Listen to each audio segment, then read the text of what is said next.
Jangan bangga jika hidupmu enak di dunia, dan jangan pula sedih jika hidupmu sengsara di dunia. Dengarkan ini maka akan terpecahkan. Kalau kita tengok ada orang yang lebih baik dari kita, lebih soleh, lebih takwa, tapi hidupnya mohon maaf lebih susah, maka kita katakan mungkin kebaikan dia ditunda Allah nanti di akhirat. Sedangkan aku disegerakan Allah sekarang, bisa jadi nanti di akhirat tak dapatku lagi. Summa ja'ala yabki, menangis dia. Abdurrahman bin Auf dibawakan makanan, menangis dia. Hatta tarakat ta'am, sampai ditinggalkan dia makanan, tak jadi dia makan. Kenapa? Ada orang yang lebih takwa dari aku, ada orang yang lebih soleh dari aku, ada orang yang lebih alim dari aku, ada orang yang lebih takut pada Allah dari aku, ada orang yang bercakap pun takut, tapi ujian hidupnya lebih berat. Berarti nanti di akhirat dia nggak kena api neraka lagi. Cuman selai kain lah yang bisa menutup jasad dia. Aku, kata Abdurrahman bin Auf, dibukakan Allah rezeki untuk aku sampai 6 triliun harta warisanku. Boleh jadi kebaikanku disegerakan Allah di dunia dan azabku ditunda di akhir. Ada orang yang hidupnya di dunia ini susah, sikit-sikit sakit, sikit-sikit sakit. Apa kabar sih? Sakit. Padahal sebetulnya Allah mau buat dia hatta yamshi 'alal ardi ma kanat 'alaihi khati'ah. Allah ingin mensucikan dia sampai dia berjalan di atas dunia ini nggak ada dosanya. Karena begitu ada dosanya langsung dihapus Allah dengan demamnya. Begitu ada dosanya langsung dihapus Allah dengan sakitnya. Sampai di akhirat nanti dia tak kena neraka, langsung masuk surga. Ada orang di dunia ini nggak pernah sakit, badan sehat, pernah sakit. Rupanya semua kebaikannya dibalas Allah di dunia. Asal baik dia sedikit dibalas di dunia, baik dia sedikit dibalas, sehingga di akhirat nanti tinggal neraka jahanam aja untuk dia. Maka cara kita berpikir itu begitu. Aku nih ibadahku tak banyak, zikirku tak banyak, baca Quranku tak banyak, aku kok sehat terus, rezekiku kok lancar, aku kok nggak pernah sakit. Jangan-jangan pahalaku disegerakan di sini, dosaku ditunda di sana. Jangan dibalik. Aku tak pernah sholat, tak pernah puasa, rezekiku lancar terus. Kau ku tengok sholat sakit-sakit terus. Ini banyak orang yang begini ini otaknya sungsang. Kok di ronsen mungkin gimana bentuk otaknya. Sahih hadis yang Ustaz riwayatkan ini, rawahul Bukhari, hadisnya hadis sahih, ada dalam Sahih Al-Bukhari, tapi tak ada dalam Sahih Muslim. Sahih Pak Ustaz, sahih, Sahih Bukhari. Kita lanjutkan terakhir, oh belum, 455, nanti terakhir 456. 455. Wa an Abi Umamah, namanya Abu Umamah Al-Bahili, nama dia Sudai bin Ajlan.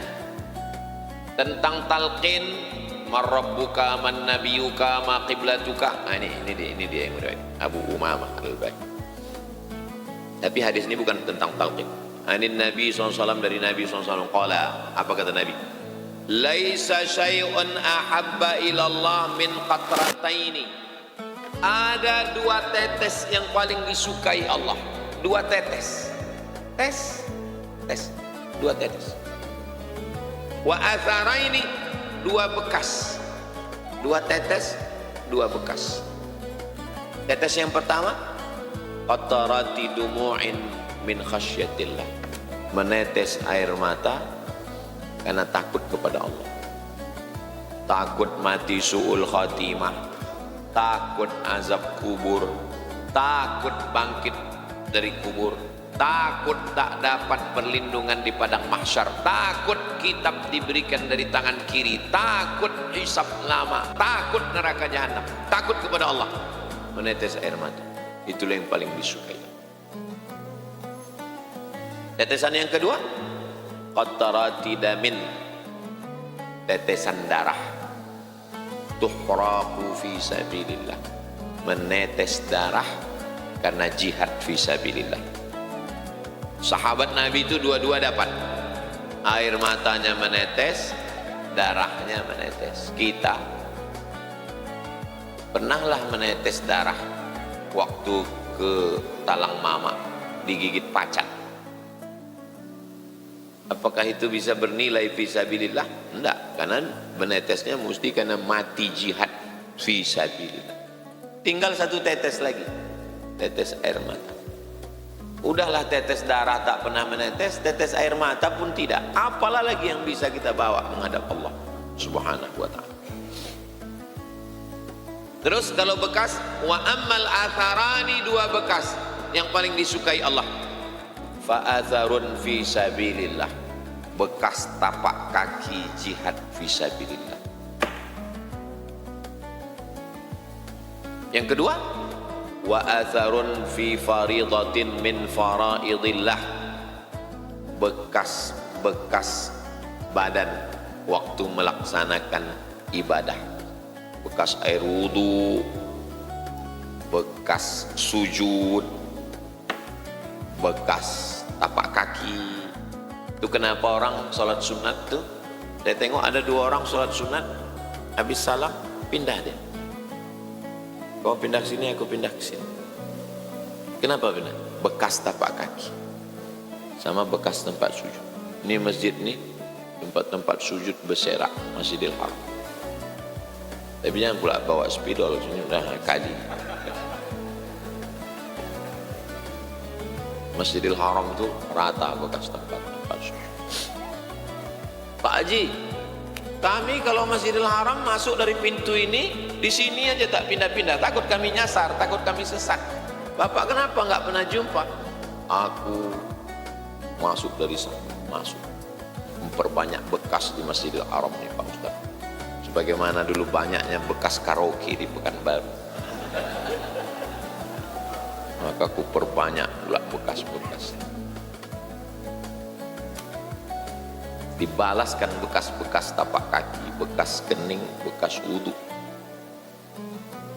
Macam mana kita membedakan antara umat Nabi Muhammad SAW dengan umat Nabi yang lain di akhirat? Bekas wudu. Kalau nampak nanti mukanya bercahaya, tangannya bercahaya, nah itu ponco deh. Kalau di akhirat nanti nampak mukanya bercahaya, tangannya bercahaya, bekas wudu, karena umat lain tak berwudu.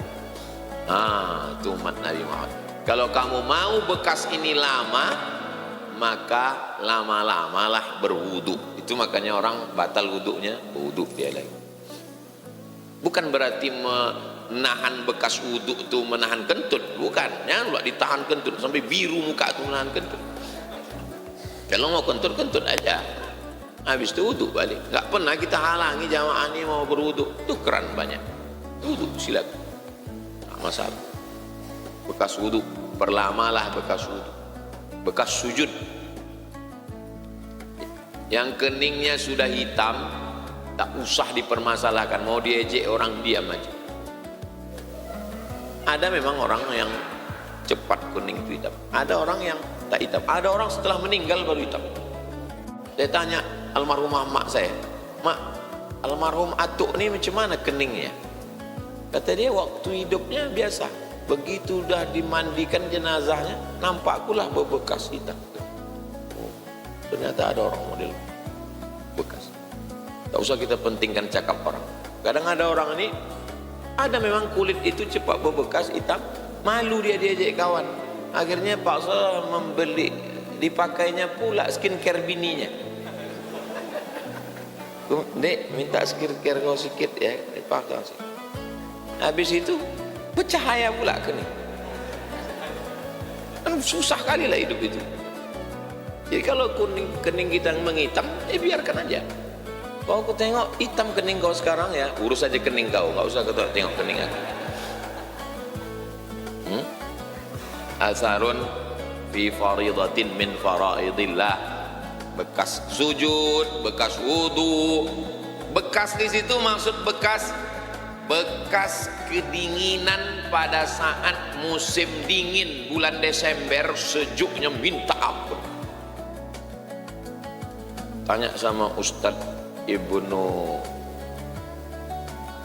Hafiz, S1 S2 hadis. Tanya sama Ustadz Riki, macam mana dinginnya musim dingin bulan 12 bulan 1, mau gigil dingin. Nah, itu termasuk bekas wudhu. Bekas maksudnya berwudhu walaupun dingin berwudhu. Di Maroko, di dekat tiang ini, Maroko, tiang depan masjid tuh, nah itu di bawah tuh ada batu besar. Setiap masjid ada batunya. Saya heran, apalah guna batu? Pas bulan Desember, Januari baru saya tahu. Rupanya orang Maroko nih kalau musim dingin, dia tak berwudhu, tayamum. Ini kan batu.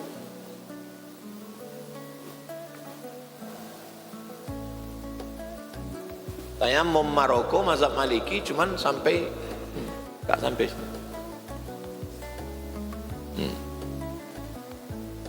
Jadi yang paling bagus tuh berwudu walaupun dingin, itu maksudnya bekas. Ini hadisnya Pak Ustadz, rawahu Tirmidzi, ada dalam Sunan Tirmidzi. Hadisnya statusnya hadisun hasan. Apa pula hadis hasan ini? Paling tinggi sahih, di bawah sahih hasan, di bawah hasan dhaif. Cuman 3. Kalau hadis maudhu bukan hadis palsu. Hadis palsu bukan hadis, bukan. Kenapa disebut hadis palsu? Bapak polisi menangkap seorang yang terindikasi sebagai mahasiswa palsu, mencuri motor, nauzubillah. Tapi dia bukan mahasiswa. Iya, dia mahasiswa palsu. Tapi dia bukan mahasiswa. Iya, bukan mahasiswa, tapi dia mahasiswa palsu. Nah, begitulah hadis palsu. Hadis palsu bukan hadis, bukan. Tapi dia hadis palsu, dia bukan. Tak selesai berkelahi kita gara-gara itu.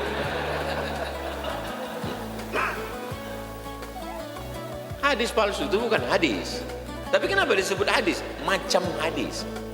Mahasiswa palsu, bukan mahasiswa. Macam mahasiswa. Kiai palsu. Macam kiai, dukun dia. Dukun, habis itu buat pondok. Buat pondok, pelecehan. Dukun dia. Dukun. Dikiaikan orang karena banyak orang datang ya. Dukun, awalnya dukun, banyak pejabat-pejabat datang, apalagi pas mau pilkada,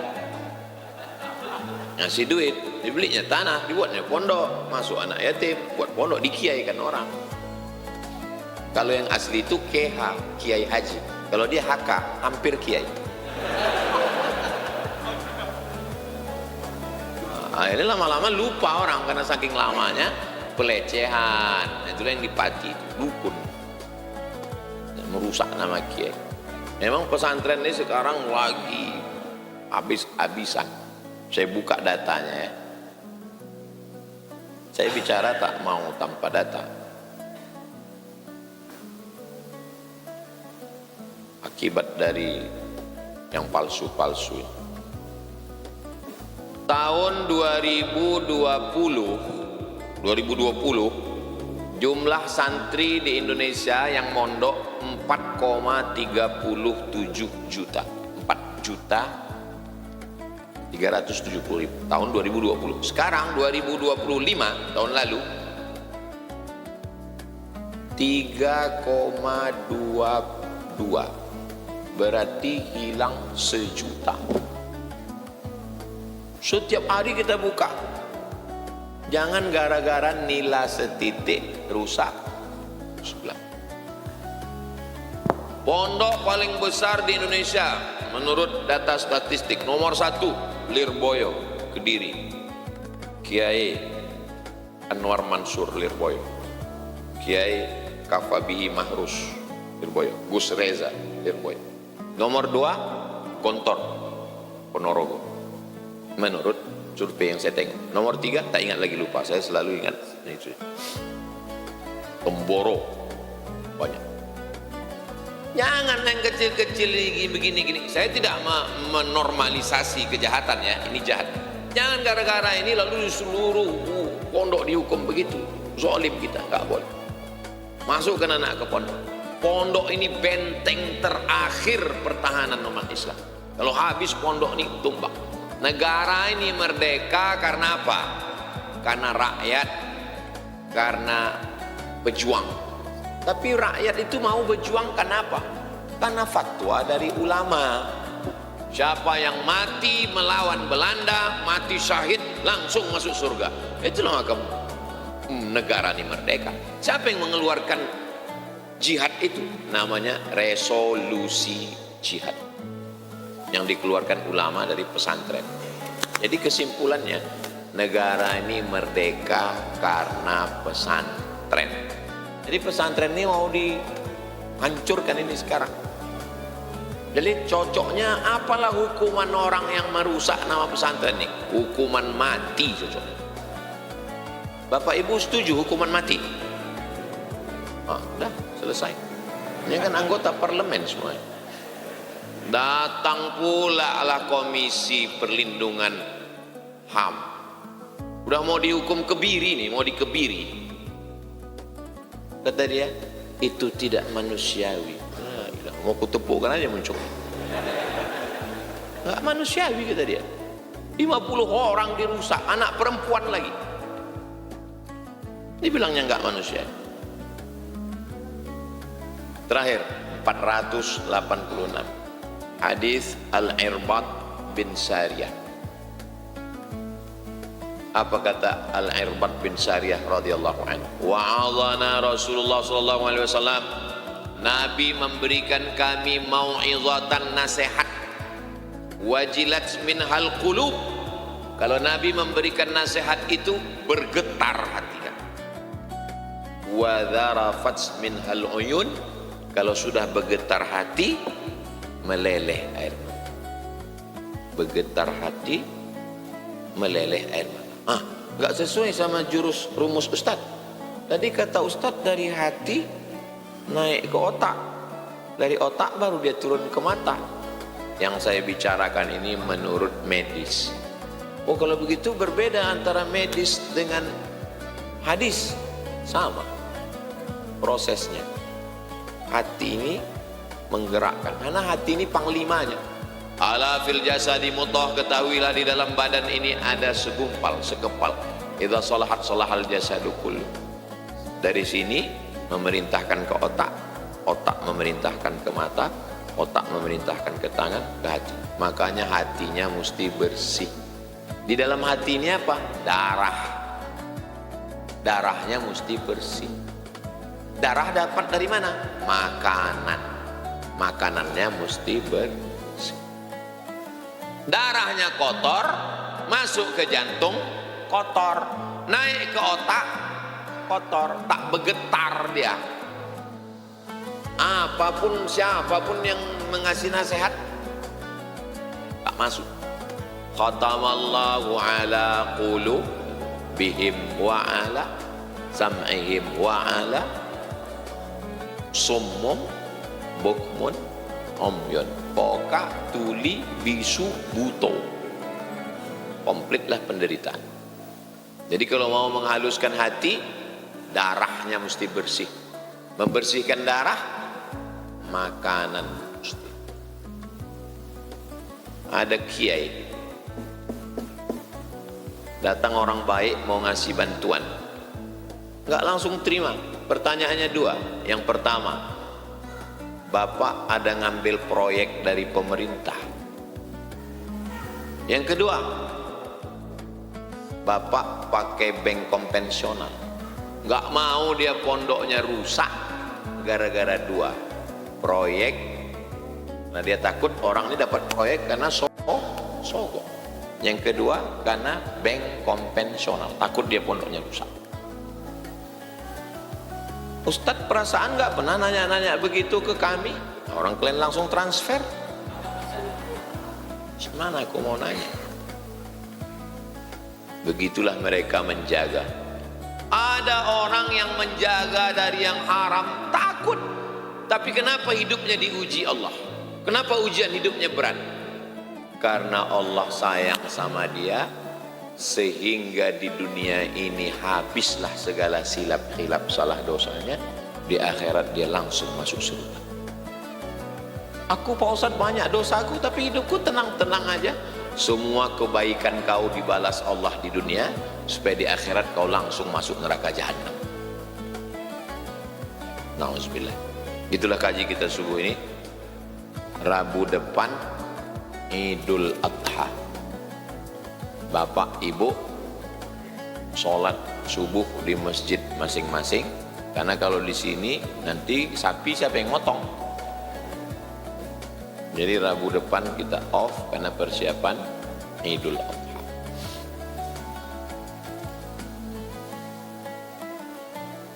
Nanti Pak Alfadino mengasih kupon ini satu-satu. Mudah-mudahan cukup. Nanti hari Rabu depan jam 3 sore bawa kupon ini satu untuk mengambil satu bungkus daging kurban. Pegang baik-baik, takutnya difotokopi orang.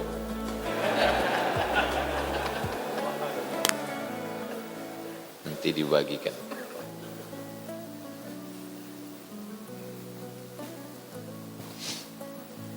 Kita jawab beberapa pertanyaan.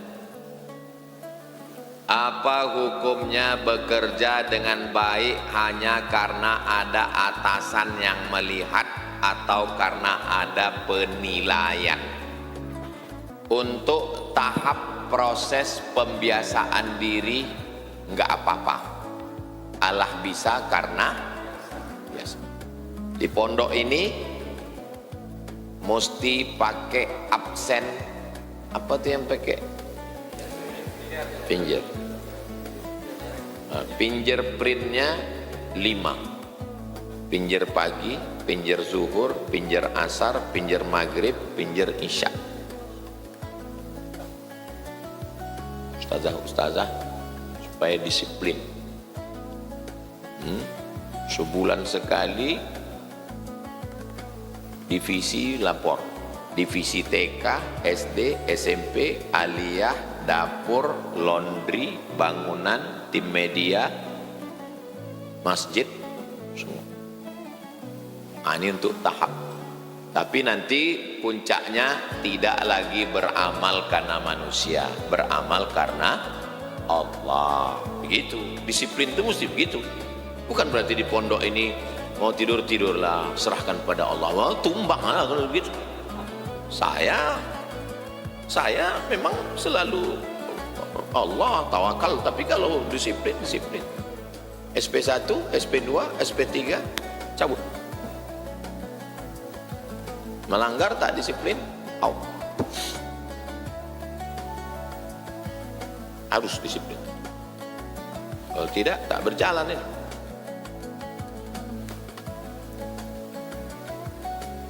Allahu Akbar, Allahu Akbar, kata masjid keliling. Kenapa masjid ini tak ada azan? Tengok kamar belakang, lampu masih mati. Awak pula mengetuk pintu. Belikan jam weker 2 biji jam tu. Pak Wira belikan jam weker 2 biji. Mati juga lagi. Tak kalian hidupkan jam weker yang ku kasih 2 tu. Lupa Ustaz. Mati kita. Udah dibelikan jam 2 biji tak juga. 1 oke, 2 oke. Mengajar subuh. Tengok tak ada. Kenapa orang ini tak ada? Mesti saya tegas. Bisa. Saya kok masalah tegas nih, lebih tegas saya dari Pak Kapolres ini lagi. Harus disiplin. Jadi kalau orang Ustadz dulu waktu kuliah di Al-Azhar itu bisa selesai 3 tahun 10 bulan. Saya sampai ke Al-Azhar 5 September. Saya selesai Juli. Agustus, September, berarti 3 tahun 10 bulan. Itu bukan karena Allah. Zaman itu kita masih muda, tidak setakwa sekarang. Zaman itu tuh kuliah kenapa? Karena takut beasiswa putus. Krisis moneter, $1 20.000 zaman Pak Harto 98. Mana ada duit kiriman dari kampung? Mata kuliah 14, hafalan Quran 2 juz. Kalau tak lulus, potong beasiswa, putus. Belajar pontang-panting. Nah, jadi disiplin ini mesti. Jadi kalau ada orang, saya Pak Ustadz takut kena atasan, takut CCTV, takut, bagus untuk proses pembiasaan diri. Allah bisa karena biasa. Ada warga di perumahan kami tiap tahun kurban di kampung, bukan di tempat dia tinggal. Ini nyindir saya ini.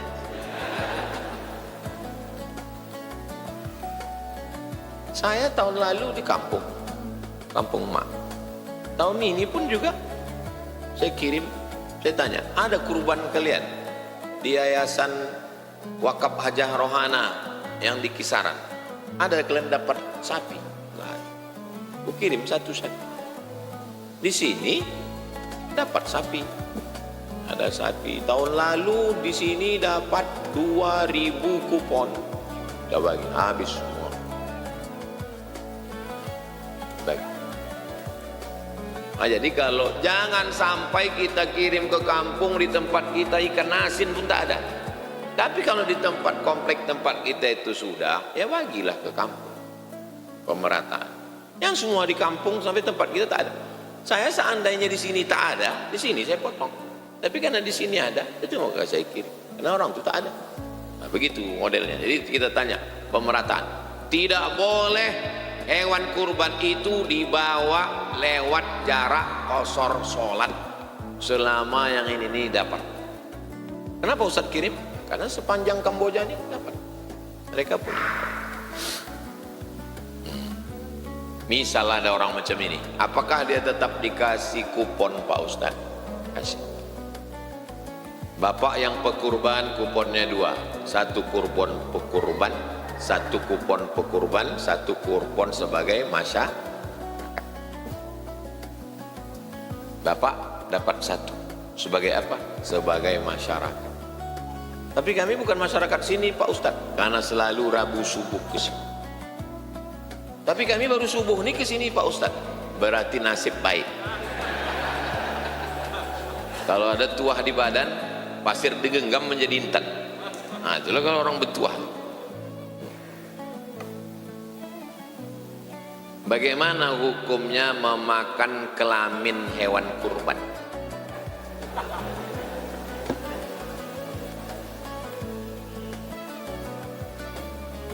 Semua hewan kurban itu dari ujung kepala sampai ujung kakinya yang bukan najis halal dimakan. Yang secara umum dimakan orang. Tapi saya belum pernah lagi menengok orang makan 3. Biquruniha wa ash'ariha wa azlafiha. Tanduk, kuku, bulu. 3 ini tak dimakan. Tanduk, kuku, bulu. Dulu itu perut dibuang orang. Perut asal udah potong perut, masukkan ke tanah, buang. Datang orang awam, dibueknya dimakan ini lama, ditanya, kok paru yang buang. Orang Mesir itu dulu kepala ikan itu buang, kepala buang, badannya aja, kepala buang. Datang anak Indonesia, diolahnya. Sekarang mahal kepala ikan itu di Mesir. Jadi ada mahasiswa Indonesia, setiap dia belanja dimintanya kepala ikan itu. Jadi tukang jual kepala ikan ini nanya, untuk apa? Kata dia, untuk kucing. Pulang ke rumah, dimasaknya, dibaginya kawan. Setiap besok nanya, gimana kucing-kucing kamu? Kata, tamam, kuais. Masak. Yang mengambil kepala ikan, masak baginya ke kawan-kawan itu namanya Kiai Haji Abdurrahman Wahid. Gus Dur, baca dalam biografi Gus Dur. Bilangnya kucing. Dulu, sekarang kepala ikan laku di Mesir. Orang kita ini jago ngolah, semua diolah. Dalam buku 35 Kisah Maut Menjemput halaman 14, saat Rasulullah ke pemakaman Baqi, Nabi mengucapkan fitnah itu ada seperti sepotong malam yang kelam, kaqita'im minal lail, akhirnya mengikuti awalnya, yang akhir itu lebih baik daripada awalnya. Apa maksudnya Pak Ustaz?